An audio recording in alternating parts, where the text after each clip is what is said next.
अहमदाबाद का बीजे हॉस्पिटल। चारों तरफ अफरा तफरी और आग की लपटें थी, क्योंकि एयर इंडिया 171 का बोइंग विमान टुकड़े टुकड़े होकर बिखरा पड़ा हुआ था। मगर मलबे के नीचे मिट्टी के ढेर पर किसी की जान बच गई थी। वो था जख्मी विश्वास कुमार, जिसने अपनी आंखें खोली और किसी तरह मलबे को ढकेलते हुए फिर उसने अपनी सीट बेल्ट को खोला और उठ खड़ा हुआ। बेचारे के होश उड़ गए थे जब उसने अपने आस पास का मंजर देखा। वो एयर होस्टेस और मुसाफिर जो कुछ पल पहले बिल्कुल मजे में थे, सब खाक हो गए थे। खुशकिस्मती से उसका दिमाग ठीक से काम कर रहा था, फिर भी उस मलबे में झुलसा देने वाली गर्मी थी। जैसे उसने अपने बाएं तरफ देखा, उसे टूटा हुआ इमरजेंसी दरवाजा दिखाई दिया। वो किसी तरह घिसटते हुए उस टूटे हुए दरवाजे से बाहर निकल आया। यहाँ हैरानी की बात यह है कि वो इतने होश में था कि उसने अपना फोन निकाला और अपने पापा को लंदन वीडियो कॉल किया। प्लेन फटियो छे पप्पा, प्लेन फटियो छे। उसे क्रैश साइट के पास वाले गेट से बाहर आता देख एक अस्पताल कर्मचारी की नजर उस पर पड़ी और उसने उसकी मदद करने की कोशिश की। सर चलिए मेरे साथ, एम्बुलेंस बाहर ही है। लेकिन सदमे के चलते विश्वास ने अपना हाथ उससे छुड़ाया और वापस क्रैश साइट की ओर जाने लगा। नहीं मेरा भाई अजय, अजय अब भी अंदर है, मुझे उसे ढूंढना है। 12 जून AI 171 के टेक ऑफ से 1 घंटा पहले कैप्टन सुमित सब्रवाल ने अपने बुजुर्ग पिता को कॉल किया। बस 1-2 फ्लाइट और फिर सारा टाइम आपका पिताजी। डॉक्टर कोमी व्यास, उदयपुर की जानी मानी डॉक्टर, अपने पूरे परिवार के साथ लंदन बसने जा रही थी। वहीं गुजरात के पूर्व मुख्यमंत्री विजय रूपाणी भी उसी फ्लाइट में थे, जो कि अपने परिवार से मिलने लंदन जा रहे थे। कार्गो मोटर्स के मालिक प्रमुख नंदा और उनकी पत्नी अपने बेटे प्रयास को विदेश में पढ़ाई के लिए सेट करने जा रहे थे। इस फ्लाइट में कई ऐसे और मुसाफिर थे, कुछ दादा दादी जो पहली बार अपने पोते पोतियों से मिलने जा रहे थे, तो कुछ माता पिता जो सालों बाद विदेश में बसे अपने बच्चों को देखने जा रहे थे, कई छात्र जो अपने सपनों को पूरा करने जा रहे थे। और उसी फ्लाइट में थे यूके बसे भारतीय बिजनेसमैन विश्वास कुमार रमेश, सीट 11A पर, ठीक इमरजेंसी एग्जिट के पास। उसी लाइन में सीट 11J पर उनके भाई भी बैठे थे। दोनों गुजरात में छुट्टी मनाकर लौट रहे थे। मौसम ठीक था, आसमान भी साफ था, तापमान थोड़ा ज्यादा था, लेकिन जहाज उड़ाने लायक था। मतलब सब कुछ ठीक ही लग रहा था। फ्लाइट AI 171 ने पूरे 3.5 किलोमीटर लंबे रनवे को इस्तेमाल करके टेक ऑफ किया, लेकिन जैसे ही प्लेन 625 फीट की ऊंचाई तक पहुंचा, वो अचानक से नीचे गिरने लगा। टेक ऑफ हुए कुछ सेकंड ही हुए थे, तभी ग्रीन और व्हाइट इमरजेंसी लाइट्स चल उठी। पायलट सुमित सब्रवाल अपनी डरी हुई आवाज में चिल्लाए, मेडे मेडे, पावर चला गया है, ट्रस्ट नहीं है, ऊपर नहीं जा पा रहे हैं। उधर बीजे मेडिकल कॉलेज के स्टाफ क्वार्टर में मेस में लंच टाइम चल रहा था। एक डॉक्टर रामकृष्ण अपना खाना खा रहे थे, तभी उन्हें जोर की आवाज सुनाई दी और वे हक्के बक्के रह गए। बाहर से कुछ डॉक्टर चिल्लाए, जो ऊपर आसमान की तरफ देखते हुए दहशत में थे। वो देखो, वो प्लेन कितना नीचे उड़ा है। और टेक ऑफ के सिर्फ 30 सेकंड बाद हो गई ये त्रासदी। AI 171 सीधा आकर कॉलेज हॉस्टल से टकरा गया। ये था बोइंग का ड्रीम लाइनर प्लेन, लेकिन उस दिन कैप्टन सब्रवाल का अपने पापा के साथ वक्त बिताने का सपना वहीं खत्म हो गया। उदयपुर की डॉक्टर और उनका परिवार जो लंदन में नई जिंदगी शुरू करने जा रहा था, उनकी कहानी भी वहीं खत्म हो गई। विजय रूपाणी, जिनका लकी नंबर था 1206, उसी तारीख को दुनिया से चले गए। दादा दादी जो पहली बार पोतों से मिलने जा रहे थे, वो छात्र जो करियर शुरू करने वाले थे, सब कुछ बस 1 मिनट में खत्म। धुआं, आग, चीख पुकार। बता दें, इस भयानक हादसे में देश के कुछ युवा डॉक्टरों ने भी अपनी जान गंवाई। फिर भी जो ट्रेनी डॉक्टर और छात्र बच गए, वो तुरंत मलबे में फंसे अपने साथियों को बाहर निकालने में जुट गए। ये उन्हीं के जज्बे और फुर्ते की वजह से था कि कई जानें बचाई जा सकी, क्योंकि रेस्क्यू टीम तो काफी देर बाद पहुंची। डॉक्टर्स ने दिन रात एक कर दिए ताकि मृतकों के DNA सैंपल इकट्ठा किए जा सके और उनको उनके परिवारों को अंतिम संस्कार के लिए सौंपा जा सके। उन 242 यात्रियों में से सिर्फ एक ही इंसान जिंदा बाहर निकल पाया। इमरजेंसी एग्जिट के पास सीट 11A पर बैठा विश्वास कुमार। किस्मत का चमत्कार, इसके बाद विमान की उड़ान और क्रैश की कुछ धुंधली वीडियो क्लिप सामने आई, जिसके आधार पर कई विमान एक्सपर्ट्स ने अलग अलग थ्योरी दी है, जिन्हें अब हम आपके लिए सिंपल भाषा में समझाएंगे। थ्योरी 1, लैंडिंग गियर, पहिए अंदर नहीं हुए। ये थ्योरी कहती है कि प्लेन के लैंडिंग गियर, यानी कि उसके पहिए पूरी फ्लाइट के दौरान बाहर ही रहे, यहाँ तक कि जब प्लेन नीचे गिर रहा था तब भी, जबकि आम तौर पर उड़ान के 5 सेकंड के अंदर ही खींच लिए जाते हैं। इससे हवा का दबाव बढ़ता है, फ्यूल जल्दी खर्च होता है और प्लेन की स्पीड भी कम हो जाती है। लेकिन पायलट ने टेक ऑफ के कुछ सेकंड बाद ही इमरजेंसी कॉल दे दिया था, तो ये भी हो सकता है कि शायद कोई बड़ी गड़बड़ थी, जिसमें उलझ कर वे पहियों को खींचना भूल गए हों। और वैसे भी ऐसे तगड़े 2 इंजन वाले प्लेन का पहिया अकेली वजह नहीं हो सकता क्रैश की। थ्योरी नंबर 2, फ्लैप सेटिंग में गड़बड़। अब यहाँ ये अनुमान लगाया जा रहा है कि क्या पंखों पंखों के फ्लैप जो विमान को उड़ान भरने में मदद करते हैं वो पूरे खुले थे या नहीं। दोस्तों बता दें, ऐसा हूबहू 1987 में अमेरिका में हुआ था, जिसमें फ्लैप सेटिंग गलत होने की वजह से प्लेन थोड़ा ऊपर गया, फिर एकदम से नीचे गिरकर क्रैश हो गया, जिस हादसे में कोई नहीं बच पाया। और जब प्लेन 242 लोगों से भरा होकर भारी हो जाए तो अगर फ्लैप सही से ना खुले हो तो प्लेन इंजन के टकाटक चलने के बावजूद भी नीचे आ सकता है। मगर बाद में जो प्लेन के मलबे की फोटो सामने आई उसमें साफ दिखाई दिया कि फ्लैप्स तो खुले हुए थे। और वहीं सुमित सब्रवाल जैसे सीनियर पायलट जिनके पास 8,200 घंटे प्लेन उड़ाने का अनुभव था, वो ऐसे बुनियादी गलती तो नहीं कर सकते।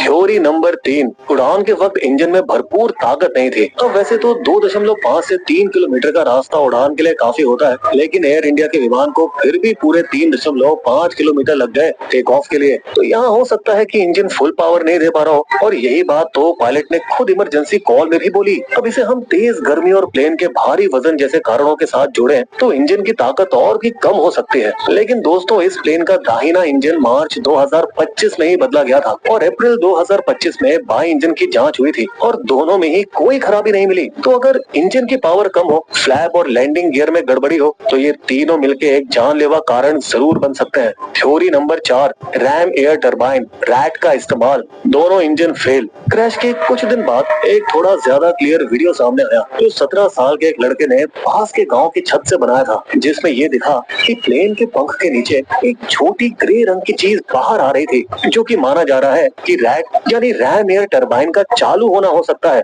ये एक ऐसी मशीन है जो अपने आप चालू हो जाती है जब दोनों इंजन फेल हो जाए या फिर जब पूरा इलेक्ट्रिकल सिस्टम फेल हो जाए। मतलब मान लीजिए बिल्कुल एक बैकअप इन्वर्टर की तरह, जो बस इतनी पावर देता है कि प्लेन्स के कंट्रोल्स और कम्युनिकेशन चलते रहे। इस थ्योरी को और भी पक्का बनाता है वीडियो में सुनाई देने वाली वो तेज आवाज जो रैट मशीन की आवाज से मैच करती है। यहाँ एक और सबूत मिलता है उस इकलौते जिंदा बचे इंसान से जिसने बताया कि क्रैश से पहले तेज धमाका हुआ, फिर कैबिन की लाइट झपकने लगी। लेकिन फिर यहाँ पे एक बात आती है, जिस ऊंचाई पर यह हादसा हुआ यानी 625 फीट, वहाँ रैट मशीन असरदार नहीं होती है। कुछ ऐसा ही 2020 के इंग्लैंड वाले केस में भी हुआ था, जहाँ फ्लाइट 3,580 फीट की ऊंचाई तक पहुंची, तभी दोनों इंजन फेल हो गए। मगर इतनी ऊंचाई पर भी बैकअप इन्वर्टर ने काम दिखाया, जिससे प्लेन सेफली लैंड कर गया। और दोस्तों, अगर कुछ ऐसा हुआ भी है तो कुछ बहुत ही बड़ी प्रॉब्लम हुई होगी, जैसे कि सारे फ्यूल में मिलावट हो जाना, क्योंकि प्लेन की टंकी को पूरा भरने में करीबन 42 मिनट लगते हैं। मगर ये एक लंबी फ्लाइट के लिए आम बात है।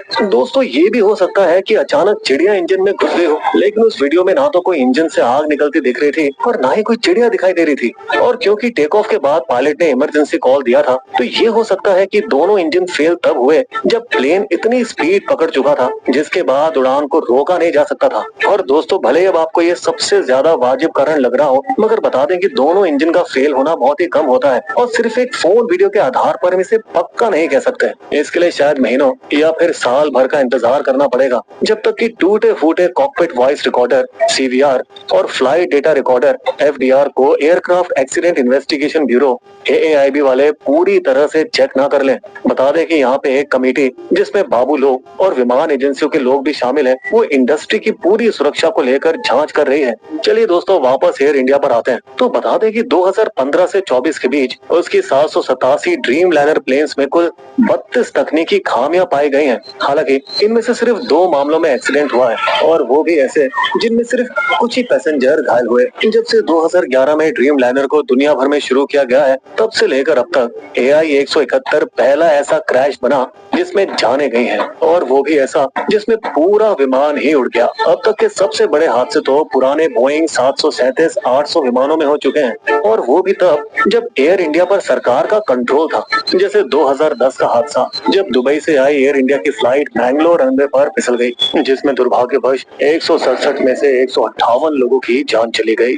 फिर 2020 में एयर इंडिया एक्सप्रेस की एक फ्लाइट भारी बारिश में कोड़ीकोड एयरपोर्ट पर रनवे से फिसलकर खाई में गिर गई और 2 टुकड़ों में टूट गई, जिसमें 18 लोग मारे गए और 120 से ज्यादा घायल हुए। ऐसा माना जाता था कि 2022 तक ये सब बदल जाएगा, जब टाटा सन्स ने एयर इंडिया को 18,000 करोड़ में खरीदा। ये एक तरह से घर वापसी थी, क्योंकि एयर इंडिया की शुरुआत तो 1932 में टाटा परिवार के टाटा एयरलाइंस से ही हुई थी। और वाकई टाटा ने एयरलाइंस को एक हद तक फिर से जिंदा किया, क्योंकि 2023 में जहां कंपनी को 11,387 करोड़ का घाटा हुआ था, वो 2024 में घटकर 4,444 करोड़ रह गया। लेकिन 2022 के बाद से DGCA के अफसरों ने एयर इंडिया पर कई बार विमान की सुरक्षा का ध्यान न रखने के लिए जुर्माना लगाया है। बता दें कि सबसे पहले सेफ्टी को लेकर लापरवाही के आरोप लगे कैप्टन मनीष उप्पल पर, जो एयर इंडिया के फ्लाइट ऑपरेशंस की जिम्मेदारी संभालते हैं। उन पर 2020 में भी एयर एशिया इंडिया में रहते हुए सेफ्टी में चूक को लेकर सस्पेंशन लग चुका है। इसके बाद डीजीसीए ने एयर इंडिया पर इतना दबाव डाला कि वो सुरक्षा जांच को बेहतर बनाने के लिए मजबूर हो गए। नतीजा ये हुआ कि 12 जून से 17 जून के बीच एयर इंडिया को कुल 83 फ्लाइट्स में से 67 बोइंग ड्रीम लाइनर रद्द करनी पड़ी। यही नहीं, उन्होंने उड़ान स्टाफ की शिफ्ट और टाइमिंग में लापरवाही के चलते 3 अधिकारियों को बाहर का रास्ता दिखा दिया। हालांकि बता दें कि हाल ही में एयर इंडिया के 33 में से ज्यादातर ड्रीम लाइनर विमानों की जांच में कोई बड़ी सेफ्टी दिक्कत सामने नहीं आई। फिर भी अधिकारी कोई कसर नहीं छोड़ रहे हैं, क्योंकि अब यहाँ AI-171 फ्लाइट की उड़ान से पहले के चेकिंग स्टाफ से पूछताछ चल रही है और उनके मोबाइल फोन की जांच भी की जा रही है, ताकि कोई भी चालबाजी या साजिश हुई हो तो सुराग मिल सके। दोस्तों, बता दें कि इस रेयरेस्ट ऑफ द रेयर हादसे के ब्लैक बॉक्स की भी जांच जारी है और उम्मीद की जा रही है कि एयर इंडिया अब अपनी सेफ्टी रूल्स को और सख्त बनाएगा। ये दुखद घटना हमें अधूरे सपने की याद दिलाती है और बताती है कि कैसे जिंदगी पल भर में बदल जाती है।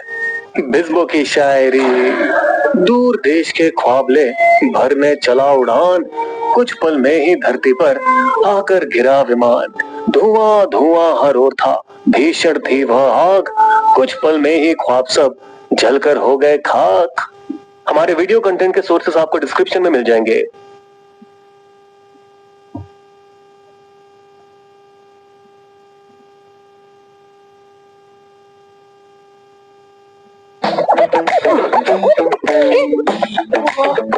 सेफ इन्वेस्टर्स के लिए ये जो प्लेन क्रैश हुआ, इस एग्जैक्ट सेम प्लेन में पहले भी दिक्कतें आई थी।